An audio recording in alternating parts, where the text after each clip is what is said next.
Hello, welcome to this edition of Mocs News. I'm Dominique Johnson. And I'm Coti Howell. So, Coti, spring break is coming. What are you doing? I can't wait. I actually don't really have plans yet. I might go to Six Flags, though. That sounds fun. Well, I'm going to the Justin Timberlake concert. I'm really excited. So, got good seats, so I'm ready to do it. In campus news, don't forget that Friday, March the 9th, is the last day to drop a class with a W. You can do this in the Records and Registration Office in Hooper Hall. So make sure that you get it taken care of before spring break. And speaking of spring break, the Mocs News team went out to find what UTC students were doing for their spring break. Spring break's coming up. Where are you going? I'm actually going skiing. Well, I was going skiing. I don't know if this weather's going to shut the slopes down, but it's going skiing back at Beach Mountain, North Carolina. It's right near my home. I'm going to Tupelo, Mississippi for the spring break.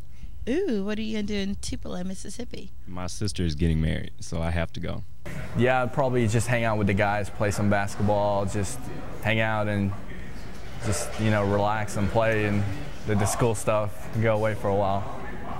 Go to the beach. Definitely take a vacation. We have a golf tournament, since I play golf here for UTC, and so we'll probably have maybe 3 days of probably just off days over the spring break. I'm actually going on a cruise, so I'm really excited about that. I mean, one of my sorority sisters are going, a few of them actually, so we'll be heading out actually next Thursday night to go. Cozumel, and we're going in the Bahamas. All right, and in local news, Chattanooga and Cleveland firefighters battled an apartment fire that forced several people out of their homes Tuesday at the 200 building of the Oak Crest Apartments on Lee Highway. Members of the Cleveland Fire Department just happened to be driving past the complex and spotted the smoke. They stopped and warned residents to get out. Then, Chattanooga firefighters arrived and dug a fire line across the roof to keep the fire from spreading. Fire officials say they aren't sure what caused the fire yet. And Life Force rushed a man to Erlanger Medical Center after he fell 200 feet off of a bluff. Emergency workers say a group of hikers were climbing a trail in Signal Point Park on Signal Mountain when a 23-year-old man fell off the trail. The man's rescue lasted nearly 3 hours. A rescue worker says it took so long because he believes the man is mentally challenged and was scared and unable to communicate very well. The rescue workers say Erlanger workers couldn't explain to the patient what they were doing. Walden's Ridge Medical Captain Jay Hevelin says it required all the manpower that they could get. And in national news, the principal of Van Buren Middle School, Tony Giannicola in Tampa, Florida, was busted for buying crack at his school. Police say Giannicola used his office for a secret meeting to score crack cocaine. His plan was to buy and then smoke crack at the school.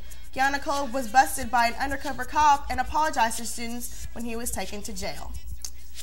And in Pennsylvania, a restaurant claiming that their behemoth burger could challenge a world record. Denny Leige, owner of Denny's Beer Barrel Pub in Clearfield, Pennsylvania, is the creator of this burger. The sandwich contains 80 pounds of ground beef, 30 pounds of a bun, and a pound each of lettuce, ketchup, mustard, and mayo. Leige will submit paperwork to the Guinness Book of World Records this week. Florida police say MySpace is quickly becoming the new street corner for drug dealers. Punta Gorda police have made 7 MySpace drug busts in the last 3 days and 9 in the last 2 months. Some drug dealers are so bold they post pictures of their weed on their profile. But it's not just kids and pot anymore. Police are now seeing cocaine and prescription pills.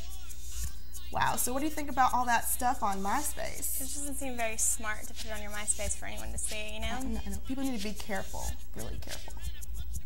Well, on a more positive note, speaking of MySpace, Mocs News went out to find out what UTC students prefer, MySpace or Facebook. It's a big thing on the internet, MySpace and Facebook. Which one do you have?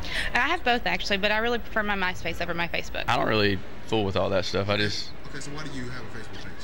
Something to do. Me and a few people are probably like the only ones that don't have a Facebook or a MySpace, but I guess I'm just too busy with my time to get into all that stuff. I don't have a really big MySpace. I think I have like 3 friends, but Facebook I like just because it's like college oriented, and I think it's almost safer. I don't use my MySpace page too much. One of my roommates just kind of talked me into doing that. He basically set up all the design and stuff in the back. I just put my information on there. I like Facebook better. It's more controlled, I think. I have to say I prefer Facebook, actually. Why is that? I don't know. It's just, I guess more people use it now. It's just not as many people use MySpace anymore. And the Chattanooga wrestling team continued one of the most dominating grips the school has on any Southern Conference sports Saturday, winning its 22nd SoCon championship and its 3rd straight league title. The Mocs placed 9 wrestlers in the 10 championship finals and came home with 7 individual titles and 2 runners-up. Now let's take a look at this week's weather. Today will be partly cloudy with a high of 67 and a low of 37. Thursday will be partly cloudy with a high of 68 and a low of 42. And Friday will be a high of 65 and a low of 43. Thanks for watching this edition of Mocs News. Remember, you can catch us every Monday, Wednesday, and Friday on Comcast Channel 3 at 12:30 or on demand at mocsnews.com. I'm Coti Howell. And I'm Dominique Johnson. Have a great weekend and a great, safe spring break.